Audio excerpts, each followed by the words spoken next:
घराच्या अतिक्रमणाची नोंद कमी होऊन घराचे नमुना 8 उतार्यावर नोंद व्हावी यासाठी 4,000ची लाच स्वीकारण्याप्रकरणी सरपंचपती, ग्रामविकास अधिकारी, रोजगार सेवकासह लिपिकला धुळे लाचलुचपत प्रतिबंधक विभागानं ताब्यात घेतले। या प्रकरणी गुन्हा दाखल करण्यात आलाय। भाऊसाहेब नामदेव पाटील, ग्रामविकास अधिकारी फागणे, नगराज हिलाल पाटील खासगी इसम सरपंचपती, किरण श्याम पाटील शिपाई ग्रामपंचायत फागणे आणि पितांबर शिवराम पाटील रोजगार सेवक अशी या लाचखोरीच्या प्रकरणातील चौघांची नावं आहेत। तक्रारदार यांनी मौजे ग्रामपंचायत फागणे येथे मालमत्ता क्रमांक 651, मिळकत क्रमांक 2025, क्षेत्र 450 चौरस फुटाचे सरकारी जागेमध्ये अतिक्रमण करून घर बांधलेलं आहे। सदर घराचा नमुना नंबर 8 उतार्यामध्ये मालकी सदरामध्ये सरकारी अतिक्रमण अशी नोंद असून भोगवटादार म्हणून तक्रारदार यांच्या नावाची नोंद आहे।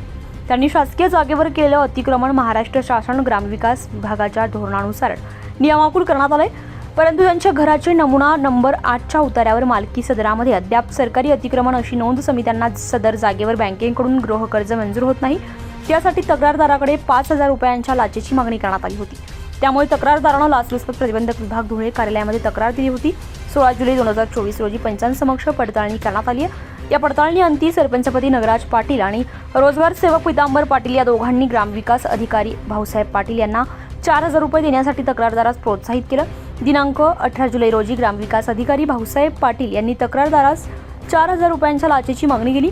लाचेची रक्कम शिपाई किरण पाटील यांनी स्वीकारली। त्यामुळे या चौघांविरुद्ध गुन्हा दाखल करण्यात आला असून सदरची कारवाई लाचलुचपत प्रतिबंधक धुळे विभागाचे पोलीस उपअधीक्षक श्री सचिन साळुंके, पोलीस निरीक्षक रुपाली खांडवी तसेच राजन कदम, मुकेश अहिरे, संतोष पावरा, रामदास बारिला, प्रशांत बागुल, मकरंद पाटील, प्रवीण पाटील, सुधीर मोरे, जगदीश बडगुजर यांनी नाशिक लाचलुचपत प्रतिबंधक विभाग नाशिक परिक्षेत्राच्या पोलीस अधीक्षक श्रीमती शर्मिष्ठा घारगे वालावलकर, अप्पर पोलीस अधीक्षक श्री माधव रेड्डी आणि वाचक पोलीस निरीक्षक स्वप्नील राजपूत यांच्या मार्गदर्शनाखाली करण्यात आली असून गुन्ह्याचा पुढील तपास सुरू आहे।